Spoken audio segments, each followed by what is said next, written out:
Assalamualaikum warahmatullahi wabarakatuh. Baik, pada kesempatan ini kita telah sebelumnya membahas beberapa metodologi penelitian, dan sekarang kita mencoba bagaimana ketika kita membuat sebuah tulisan, apakah di dalam jurnal ataupun di dalam skripsi, di mana dalam tulisan tersebut kita harus memahami bahwa apa yang kita tulis itu adalah sesuatu yang betul-betul reflektif. Bukan hanya sekedar tulisan yang sangat kering. Kering dalam artian bahwa di dalam tulisan tersebut kita kehilangan si peneliti.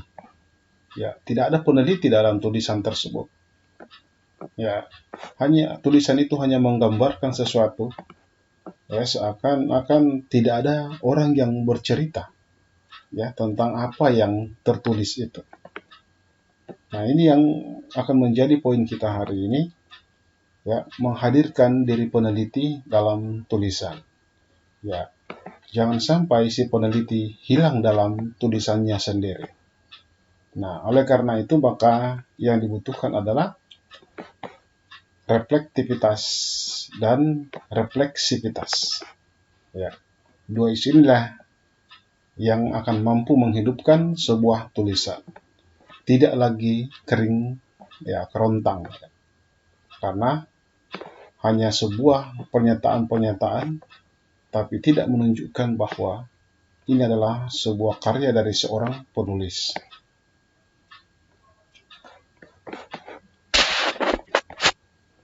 Baik, kita bahas reflektivitas dan refleksivitas. Yang pertama, reflektivitas. Kadang kalau mahasiswa bimbingan, memang sering kita mendapati bahwa tulisan-tulisan sang mahasiswa itu sangat kering. Oleh karena itu, saya selalu menyampaikan bahwa tulisan Anda itu kurang reflektif. Harus terrefleksi lagi. Tidak ada kehadiran Anda di dalam penelitian Anda ini.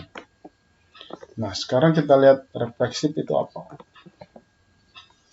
Jadi reflektivitas itu mengacu pada kemampuan peneliti untuk mempertanyakan apa yang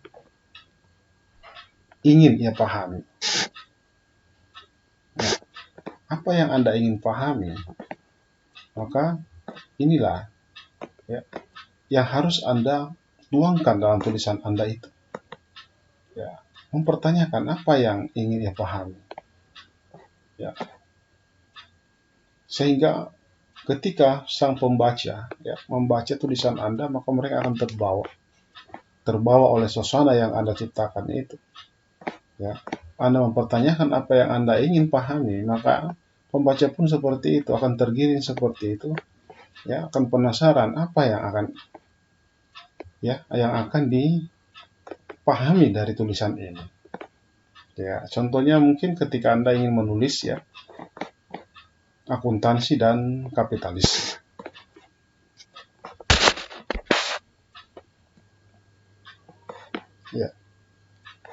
Maka Anda harus mengungkapkan opini Anda akan apa yang diteliti.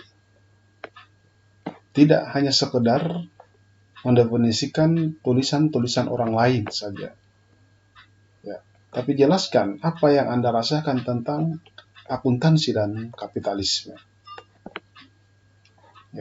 Siapa saja yang pernah menuliskan tentang itu, kita ungkapkan dalam tulisan itu.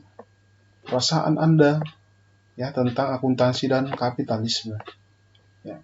Menurut Anda seperti apa ketika Anda mendengar istilah akuntansi dan kapitalisme? Apa yang Anda lihat? Apa yang Anda rasakan? Kemudian cantumkan juga dalam tulisan itu siapa saja yang pernah menuliskan tentang itu. Kemudian apa perasaan Anda tentang tulisan tersebut? Tulisan orang lain itu. Nah disitulah Anda berkomentar. Dari tulisan orang itu yang Anda kutip, ya tentu akan semakin memperkaya tulisan Anda dan akan terus mengalir ya, ketika Anda melakukan ya penulisan ya karya ilmiah Anda. Kemudian bagaimana pendapat Anda tentang tulisan tersebut? Ya, pendapatnya tadi adalah perasaannya Anda seperti apa. Kemudian pendapat Anda bagaimana tentang tulisan tersebut? Ya, oleh karena itu, maka kalau itu Anda lakukan, maka pastikanlah bahwa Anda betul-betul telah hadir dalam tulisan Anda. Tulisan, ya, tulisan Anda akan menjadi kering ya apabila opini peneliti atau pemahaman peneliti itu tidak muncul dalam tulisan Anda itu. Karena tulisan yang reflektif ya itu adalah tulisan yang menunjukkan berbagai macam opini ya, kutipan-kutipan dari luar ya, peneliti-peneliti sebelumnya atau ada teori-teori yang kita kutip, maka akan menjadi sebuah tulisan yang kaya dengan ya, berbagai parade definisi atau karya-karya itu, kutipan-kutipan yang selanjutnya kita akan ya, menuangkan perasaan kita dan pendapat kita terhadap tulisan itu. Ya, maka tulisan Anda tentu akan menjadi reflektif. Ya, bukan hanya sekedar juga ya, hanya mendefinisikan menurut si A bla bla bla bla bla, akuntansi adalah ya bla bla bla bla, si B bla bla bla bla, kemudian si C bla bla bla bla. Nah, itu kan membosankan sekali. Ya, itu yang disebut dengan parade definisi saja. Mengumpulkan definisi-definisi, maka itu pun akan sangat kering, tidak akan reflektif. Ya, pendapat-pendapat itu harus ditulis ya dalam suasana didiskusikan. Ya, jadi apa yang kita tulis itu adalah tulisan yang berdiskusi. Ya, kita menghadirkan tulisan kita dalam bentuk diskusi, mendiskusikan pemahaman-pemahaman sebelumnya, ya, atau pendapat-pendapat peneliti sebelumnya. Tidak hanya sekedar ya mengkopas-kopas saja, copy paste.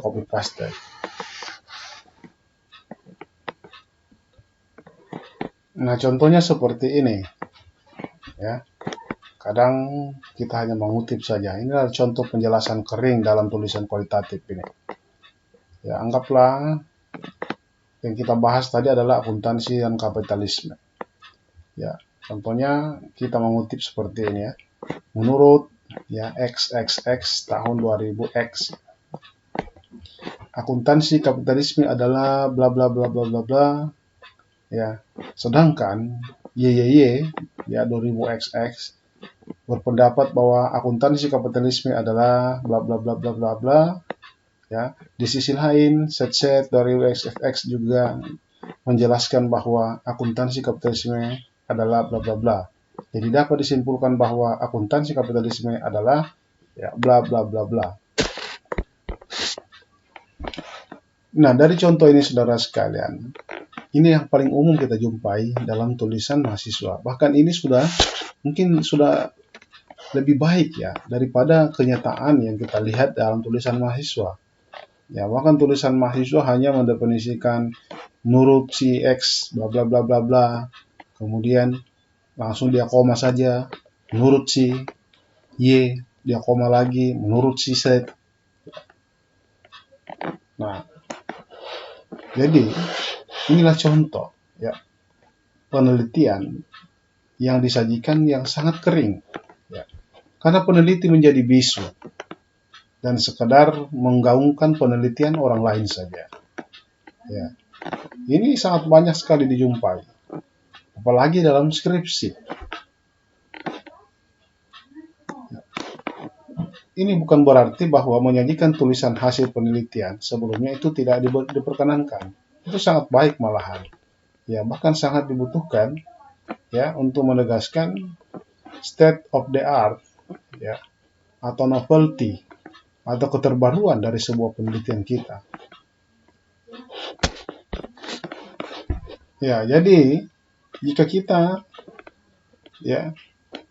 kita ingin menyajikan tulisan dengan reflektivitas, maka silakan kita bandingkan dengan kutipan berikut yang lebih kaya reflektivitas dari penyajian yang ini. Mari kita lihat.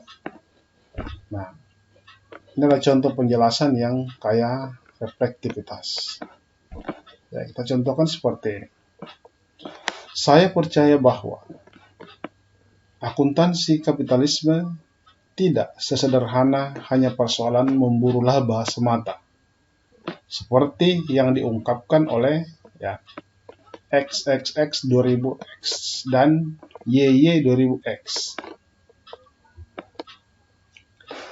Akuntansi kapitalisme memberikan efek sosial lebih luas jika ditinjau dari filosofis teoritis seperti yang disebut oleh XZZZ, bahwa akuntansi sangat berhubungan dengan sosial, lingkungan, dan budaya. Nah, itu silakan Anda bandingkan dengan yang sebelumnya ini. Ini kan tadi yang sangat kering sekali. Tidak ada wawasan di dalamnya. Hanya menuliskan apa pendapat-pendapat orang. Tidak ada perasaan peneliti di dalamnya, tidak ada opini peneliti di dalamnya. Hanya menceplok tulisan-tulisan orang lain. Dan bandingkan dengan yang ini. Ini sudah jelas bahwa peneliti hadir di dalam tulisan ini. Dia telah mengungkapkan pendapatnya. Dia telah mendiskusikan karya-karya orang lain atau tulisan-tulisan orang lain. Mereka yang diskusikan, peneliti yang mendiskusikan di dalamnya. Nah, itulah yang disebut refleksivitas. Selanjutnya refleksivitas. Refleksivitas di sisi lain adalah bentuk dewasa reflektivitas. Seperti yang diungkapkan oleh Kamayanti, mengatakan bahwa dia adalah bentuk dewasa, tanda kutip reflektivitas. Tahu introspektif reflection. Adalah bentuk reflektivitas di mana peneliti terus-menerus mempertanyakan perannya dalam penelitiannya secara kritis. Dengan kata lain bahwa refleksivitas merujuk pada pemahaman tentang diri peneliti serta perubahan pada dirinya akibat penelitian yang ia lakukan. Peneliti kualitatif memang harus mampu membuat pembaca paham bahwa ia adalah bagian dari proses pengambilan kesimpulan.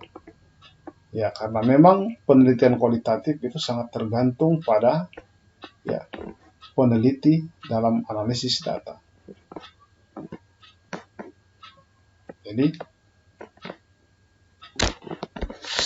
Jadi ada perbedaan saudara sekalian dalam penelitian kualitatif dengan kuantitatif. Kuantitatif kadang memang peneliti tidak boleh hadir di dalamnya, karena kehadiran peneliti akan menghilangkan objektivitas dari tulisannya. Tetapi penelitian kualitatif itu bahkan mutlak si peneliti harus hadir di dalam ketika penelitiannya harus reflektif dan refleksif.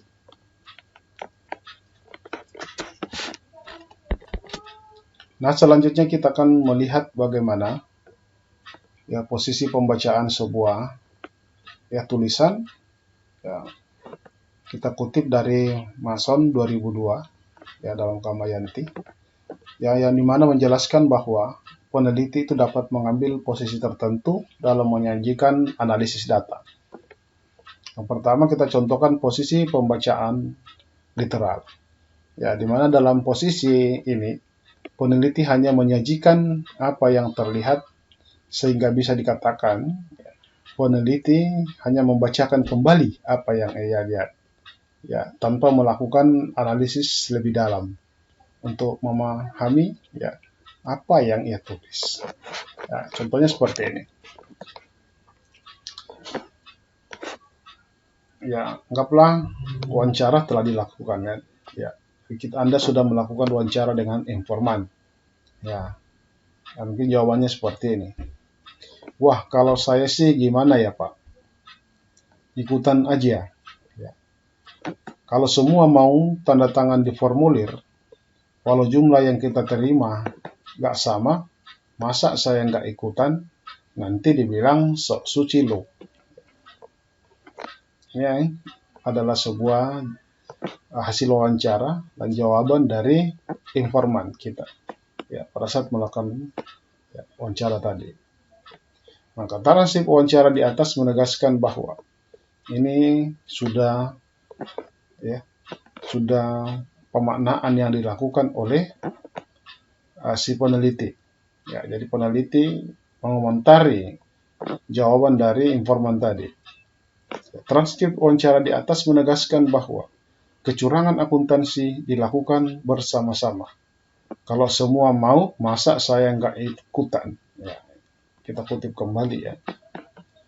Menandakan bahwa ada keengganan untuk dianggap berbeda dengan orang lain. Ya. Ya, jadi terkesan bahwa simpulan atau pemaknaan yang dilakukan oleh si peneliti itu terkesan hanya mengulangi saja. Ya.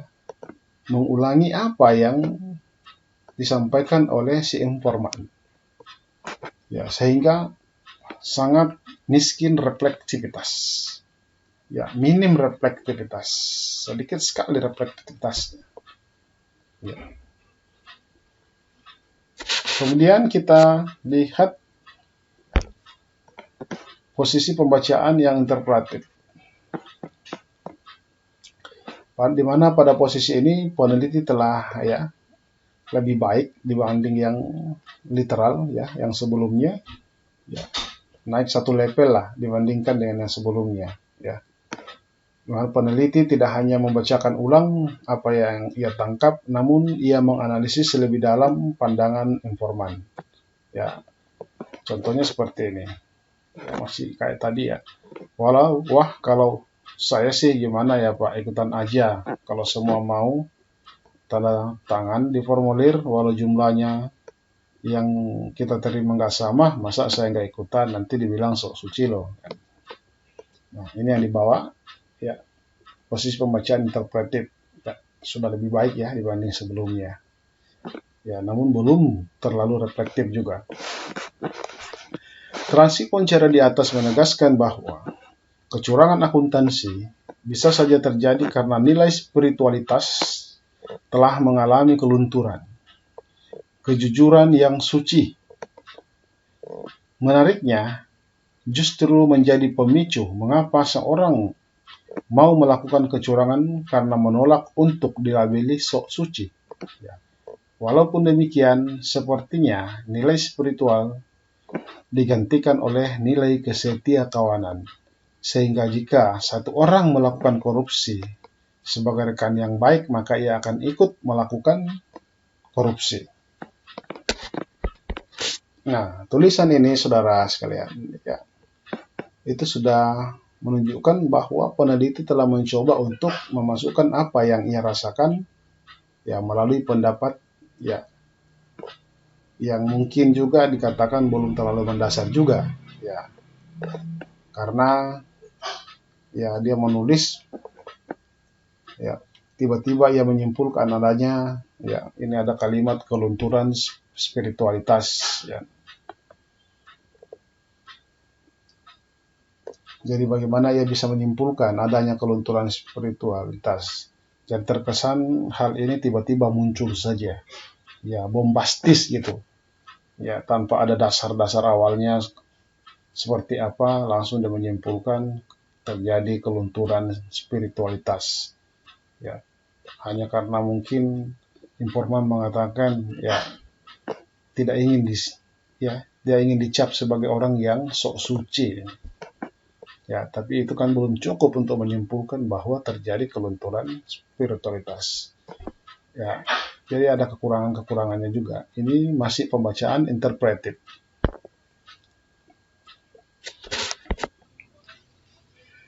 Nah, pada posisi ini, peneliti tidak hanya menyajikan data, namun menyajikan pula bagaimana ia menjadi bagian dari proses pengambilan kesimpulan itu.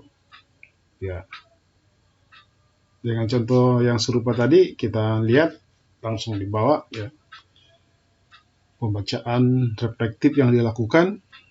Ya.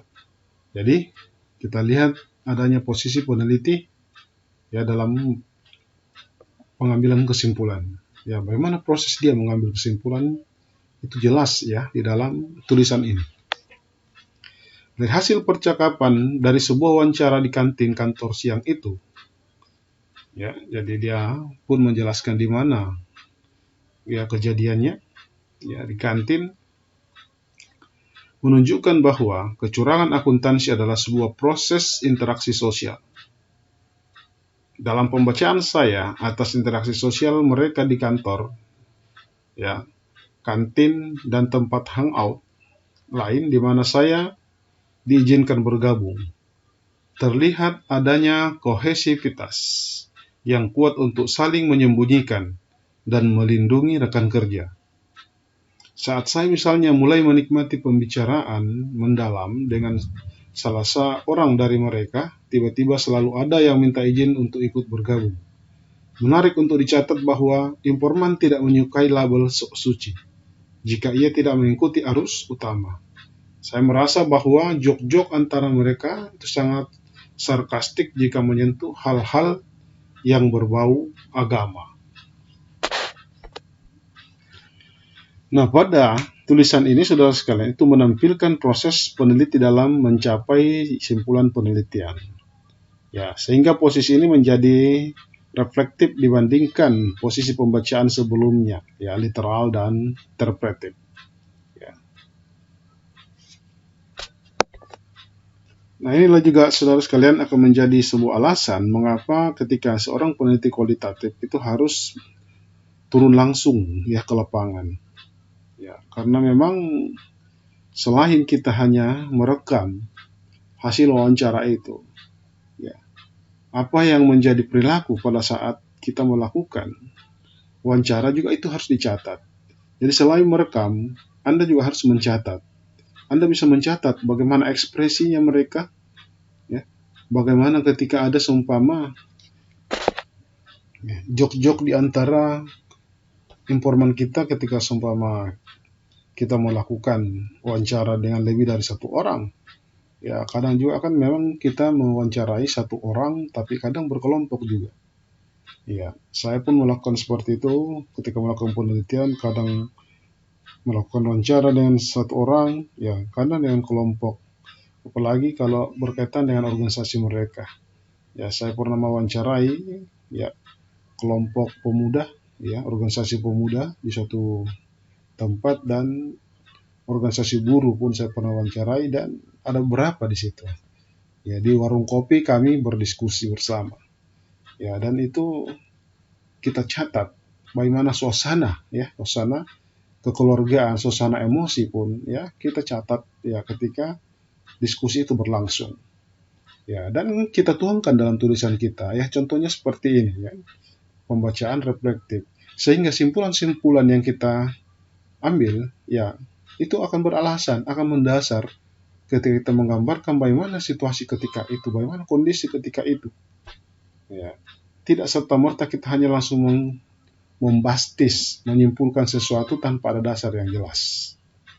Ya, sekira seperti itu. Ya, selanjutnya kita akan melihat bagaimana penggunaan teori dalam penelitian kualitatif. Tentu menjadi sebuah pertanyaan. Ya, apakah dalam penelitian kualitatif diperlukan adanya sebuah landasan teori? Ya, ini sering menjadi perdebatan. Ya, bahkan perdebatan antara dosen dengan dosen, saudara sekalian.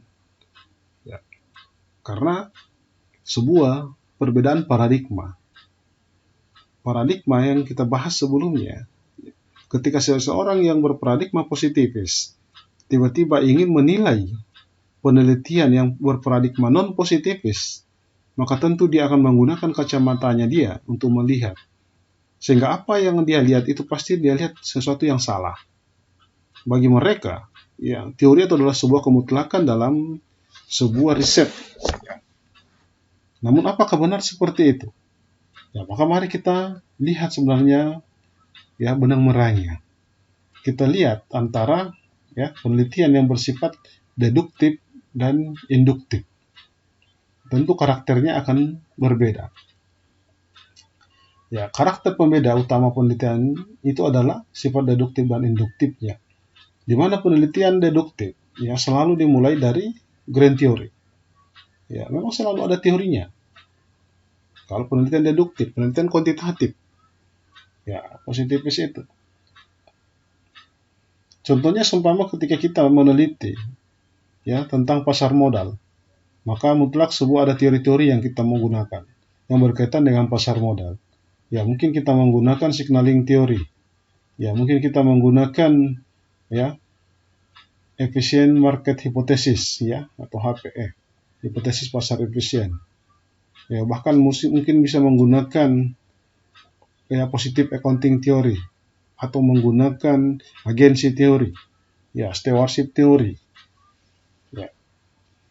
Nah, itu adalah sesuatu yang umum memang dilakukan karena dari teori-teori ini ya kalau menggunakan karakter deduktif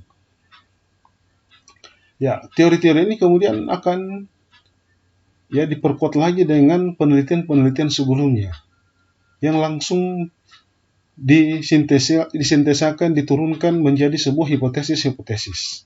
Ya, hipotesis lahir dari itu, dari teori-teori kemudian penelitian-penelitian sebelumnya. Ya, itu dielaborasi, kemudian muncullah pada suatu titik ya sebuah jawaban sebentar atas rumusan masalah yang telah dirumuskan sebelumnya. Ya, ya seperti itu dalam penelitian deduktif. Ya, tentu akan berbeda kalau yang kita gunakan adalah induktif. Maka jangan dicampur adukkan. Ya, ketika seorang yang memiliki karakter deduktif, jangan gunakan karakter Anda untuk menilai yang karakter berbeda. Induktif. Tentu induktif akan sangat berbeda. Ya. Nah, penelitian kualitatif ini ya memiliki karakter yang induktif, bahkan abduktif. Ya, penelitian bersifat induktif ya maupun abduktif dimulai dari setting sosial. Ya, tidak seperti dengan deduktif itu. Ya, pada penelitian kuantitatif ya yang berangkat dari ya asumsi regulasi. Ya, semua terregulasi, semua teratur. Ya.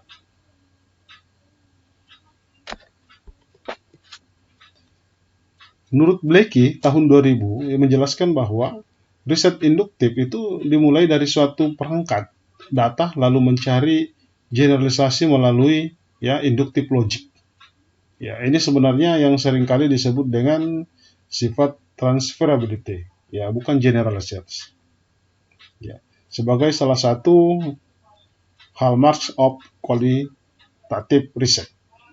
Penelitian yang menggunakan pendekatan induktif itu bertujuan memahami ya bahwa pada konteks yang sama hasil penelitian serupa akan dapat ditemukan di tempat yang berbeda.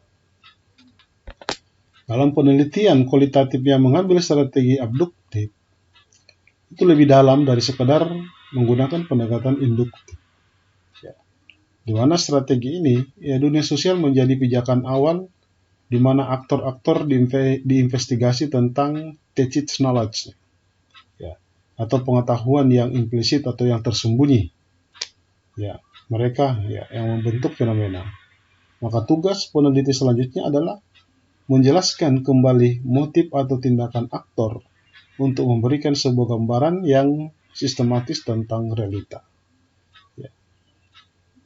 Maka pada pendekatan abduktif ini ya tentu kriteria transferability ya tidak lagi dibutuhkan. Maka terlepas dari apakah penelitian kualitatif itu mau induktif kah, ya, atau abduktif, ya, landasan teori, ya bukanlah sesuatu yang menjadi ya, keharusan dalam penyajian penelitian, karena data empiris sudah dapat menjadi pijakan awal penelitian. Ya, jadi jangan heran memang kalau memang melihat dalam penelitian kualitatif itu bahkan tidak ada menggunakan bab landasan teori. Ya, namun bukan dilarang. Ya, landasan teori bisa saja. Ya. Maka jika kita tetap ingin menggunakan teori ya dalam penelitian kita, ya maka dapat digunakan dalam dua posisi ini. Ya, bukan seperti dengan penelitian deduktif tadi atau penelitian kuantitatif, ya, yang mana yang akan membuktikan teori-teori itu. Ya. Tapi posisi teori di sini, ya, yang pertama, ya, teori dapat digunakan sebagai suatu payung yang kemudian diturunkan dalam metodologi hingga metode penelitian. Ya, jadi hanya menjadi sebuah frame, ya, yang kemudian diturunkan menjadi metodologi penelitian.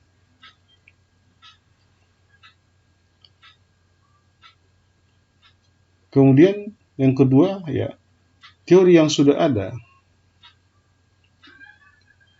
Ya, teori yang sudah ada itu dapat digunakan di bagian pembahasan hasil penelitian untuk menunjukkan kebaruan dari penelitian. Bahkan teori-teori ini silakan Anda kutip, tetapi hanya untuk memperlihatkan bahwa apa yang menjadi tulisan Anda, apa yang menjadi temuan Anda adalah sesuatu yang baru.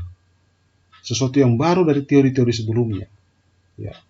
Ada yang berbeda yang kita tulis, yang kita temukan dalam riset kita. Nah, di situ posisi teori yang kita mau gunakan.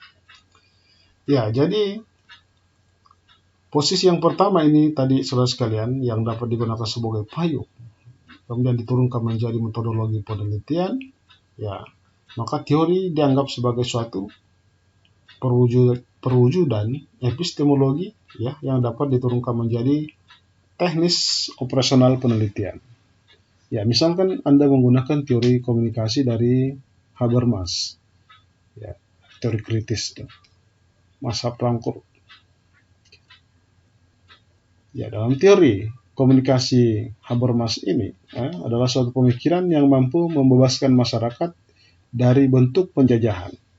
Maka Anda akan mengambil langkah-langkah, ya, yang diambil oleh Habermas untuk mencari jalan ketiga. Ya. Itu contohnya.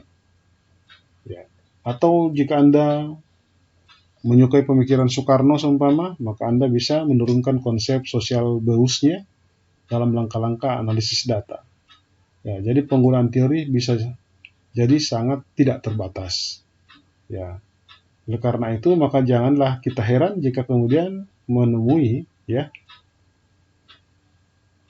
bagaimana, ya, ruatan dan budi pekerti kejawen mungkin biasa kalau Anda membaca penelitian kualitatif, ya, di banyak, ya, yang dihasilkan di Universitas Brawijaya, apalagi akuntansi.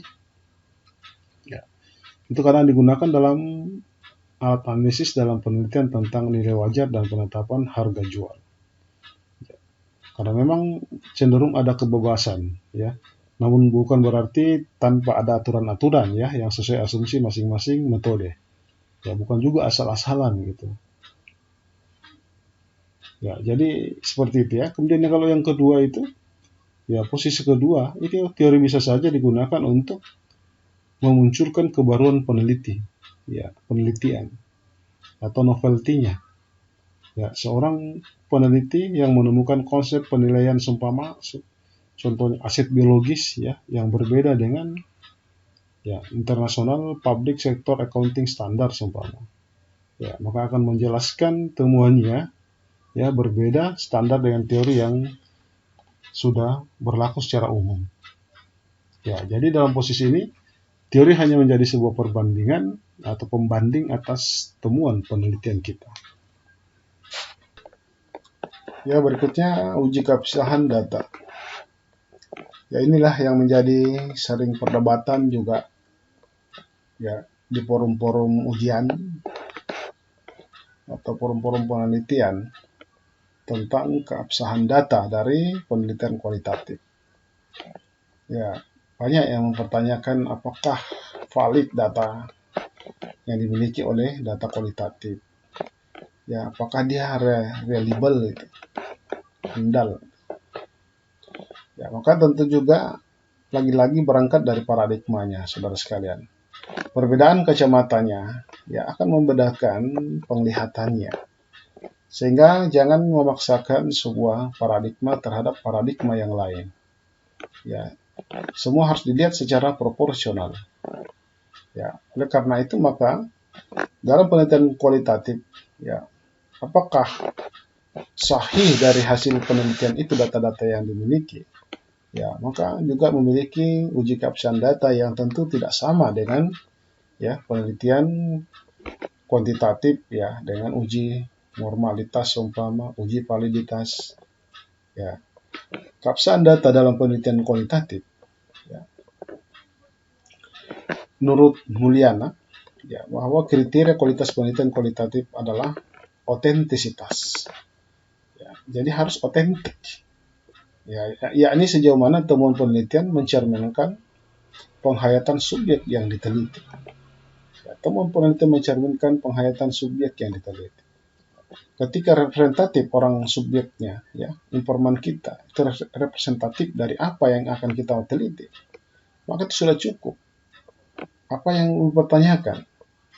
Ya, Anda ingin menanyakan tentang ya, seumpama masalah kecurangan, akuntansi, ya. Sementara informan Anda memang adalah seorang auditor seumpama.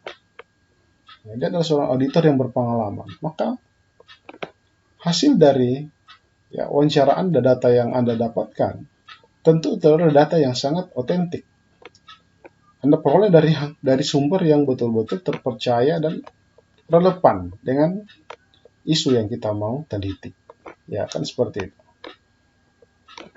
Kemudian Smith ya dalam Kamayanti juga menjelaskan tentang kriteria value relevance yang digunakan dalam penelitian kualitatif untuk menggantikan validitas dan reliabilitas penelitian kuantitatif. Di mana prinsip ini menjelaskan bahwa sebuah penelitian dikatakan berkualitas apabila temuannya sangat relevan dengan nilai-nilai yang ada pada masyarakat tersebut. Ya. Anda meneliti sumpah menggunakan etnografi, fenomenologi, ya. Kemudian hasil yang Anda temukan itu memang sangat relevan dengan nilai-nilai yang ada pada masyarakat. Apa yang kita mau ragukan? Ya kan? Ya, tidak ada lagi yang diragukan karena sudah mencerminkan kondisi yang sebenarnya. Sebuah realita, ya. Lagi-lagi kebenaran itu terkuat. Ya, kita membuktikan bahwa itu sudah benar. Maka tidak ada lagi alasan untuk mempertanyakan. Ya, tidak harus melulu, pengujiannya harus secara matematik. Pengujian secara matematik tentu itu porsinya yang berbeda. Ya, dalam porsi penelitian deduktif itu tadi. Ya, ini adalah induktif. Jadi dia bisa dikacaukan. Ya, sering juga ya orang melakukan uji keabsahan data itu dengan menggunakan istilahnya ada trimulasi. Ya. Trimulasi data dalam penelitian kualitatif. Di mana trimulasi itu adalah teknik pemeriksaan keabsahan data yang memanfaatkan ya, sesuatu yang lain di luar data itu untuk keperluan pengecekan atau menjadi pembanding terhadap data. Ada beberapa itu ya. Saya tidak tuliskan di sini. Ya. Ada beberapa trimulasi itu, trimulasi metode ya. Ada 4 mungkin ya, trimulasi metode, kemudian trimulasi antar peneliti, ya. Kemudian trimulasi sumber data, dan ada juga triangulasi teori. Ya. Triangulasi metode itu biasa dilakukan dengan cara membandingkan informasi atau data, ya.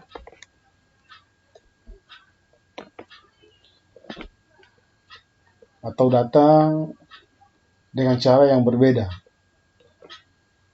Ya. Contohnya dalam penelitian kualitatif, peneliti menggunakan metode wawancara, observasi, atau survei ya untuk memperoleh kebenaran informasi yang handal ya, dan gambaran yang utuh mengenai informasi tertentu. Jadi peneliti bisa menggunakan metode wawancara dan observasi atau pengamatan untuk mengecek kebenarannya. Ya, selain itu kan peneliti juga bisa menggunakan informan yang berbeda untuk mengecek kebenaran informasi tersebut. Ya.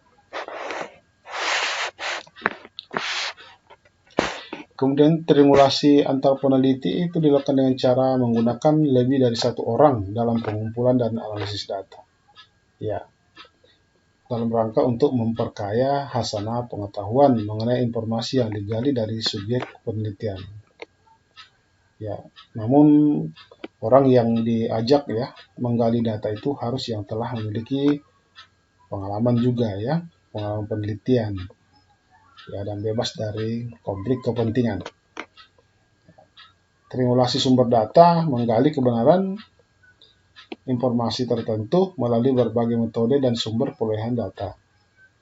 Ya, misalnya tadi kan selain melakukan wawancara dan observasi, peneliti bisa menggunakan observasi ya berpartisipasi seumpama. Ya, dokumen tertulis, arsip, dokumen sejarah, catatan resmi dan yang lain-lain. Ya, foto-foto gitu kan semua. Kan triangulasi teori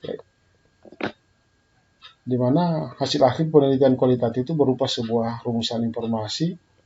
Ya, informasi tersebut selanjutnya akan dibandingkan dengan perspektif teori yang relevan. Ya, untuk menghindari bias individual peneliti atau temuan atas kesimpulan yang dihasilkan. Dan selain itu, dalam triangulasi teori itu juga dapat meningkatkan kedalaman pemahaman, ya, asalkan peneliti mampu menggali pengetahuan teoretik secara mendalam atas hasil analisis data yang telah diperoleh. Ya, seperti itu.